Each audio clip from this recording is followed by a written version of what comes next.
Steph, your build up to a big match against a big team, does it change at all during the week?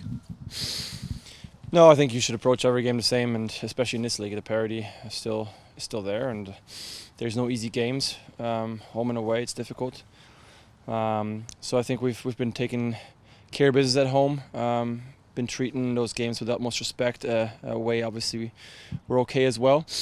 But it's every game is the same. I think you have to instill that mentality that every week is you have to prepare properly, put in the work on the field, respect your opponent, believe in yourself as a team, go in with a solid game plan and execute. You're going up against an opponent with an explosive offensive side. Your thoughts on LAFC's movement towards your goal?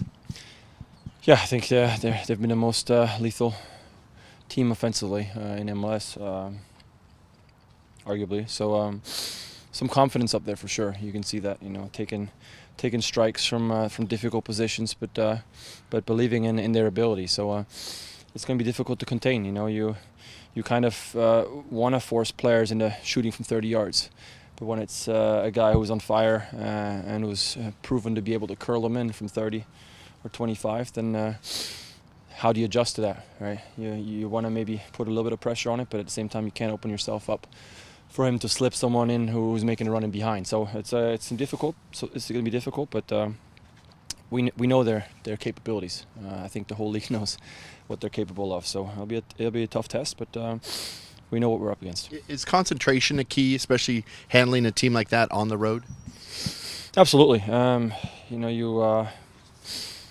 Concentration, especially with the hard work. It can be very frustrating when you're facing a tough challenge and you're putting in the hard work and you're doing well, and one little mental lapse can ruin it. And that goes for everybody in the field. Obviously, it's a bit more obvious when a goalkeeper has that, but it can be just as much as a right winger not tracking back and not realizing there's an overlap coming, and next thing you know, we're overloaded on the outside and they punish us. So simple things, battling all the way to the end of plays, but also to the 90-plus minute. I think we've seen glimpses of that in Vancouver with Kim coming back. Last game against Toronto, me making a save with Christian on the line.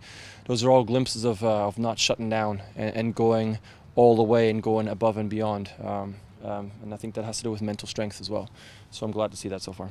Christian mentioned that the Toronto match wasn't necessarily a statement game, but these next 3 in 8 days could define your season. Do you have thoughts on the next 3 matches here in this short period of time? I think it's what defines the season is the accumulation of the games. It's you can be good against one opponent that you were meant to absolutely obliterate, and you lose the game 1-0. What does that say about you? LAFC goes up to Vancouver and Vancouver wins 1-0. People are saying that was their one game. I look at their body of work. They've been an exceptional team, and if you're just now looking at that one game and saying, oh, they're vulnerable and they're not good, you're in for a rude awakening. So same thing counts for us. I think we need to stay even keel. Enjoy your highs. Feed off of it, but at the same time, string together a solid work throughout the year, with little hiccups here and there that are natural, that will happen. But we got to put in a solid body of work overall, throughout the whole year, something that we can be proud of. Instead of asking you about a fast start, comparing it to years past, here you are in a great spot. What's the difference locker room-wise, confidence-wise, week to week? There's definitely more positivity in the locker room. I always give the stupid example, like the food tastes better. Your wife knows you're not as grumpy as usual. No, life is better when you're winning, when you're enjoying yourself, when you're achieving things that you're trying to achieve. That's great. It puts people in a good mood and makes people willing to want to go to work even harder. It's a nice change because as much as people have almost started relying on our late pushes, they're not enjoyable. Not at all. A lot of pressure on it, and especially I think with the success this franchise has had, you don't want to be that one team that leaves a memory of being part of that bad squad, right? So there's definitely a little bit of pressure, and it's a lot less pressure now, knowing that we've gotten a few results, have put ourselves in a decent position, and are well on our way to keep going. Your thoughts on Tyler Miller's development as he's the number one, obviously, for LAFC?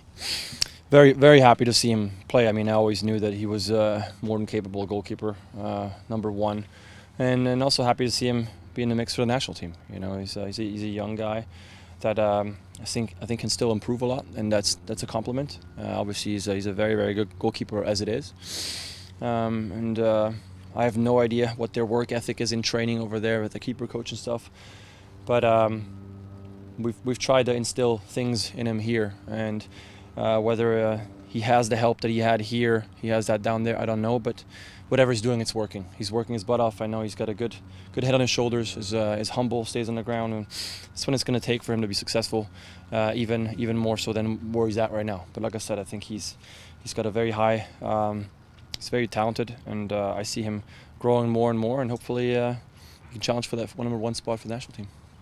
You had a couple of narrow losses against LAFC last year. Does it provide extra motivation, and how do you balance against not getting out in front of yourself and staying disciplined? Those games are so far away. I mean, teams are different, mentalities are different. You know, experiences where you are at that time is completely different. I mean, our first game against them here we were in CONCACAF. We were struggling with injuries on top of that. So completely different mindset going in that game. I think it's always, you know, there's little experiences you can hold on to if they were positive experiences, but there's definitely no need to bring that back in our mindset. We know where we are now. I think we're in a better place than when we were when we played them last time, both those games. So I think keeping the mindset on this season and this team and what we've been able to achieve so far is more important, and also helps us more. Do you feel at all as underdogs going into this team or going into this game? I mean, they've scored a lot of goals. They've got the most points. Seems like that's kind of talk on the. I don't know if I would go as far as underdog. You know, I mentioned the parity in this league, but the onus is still on home teams to I think try to make the most of their games at home, and so they're the home team. That puts a little more pressure on them. I hope they underestimate us. I hope they think they're way better than we are, because I think we're a good squad. We can go down there and make it very difficult defensively for them to find something, but we also have guys who can exploit their holes in the back. So it'll be a fight, and if they're not ready for it, then I'll take that.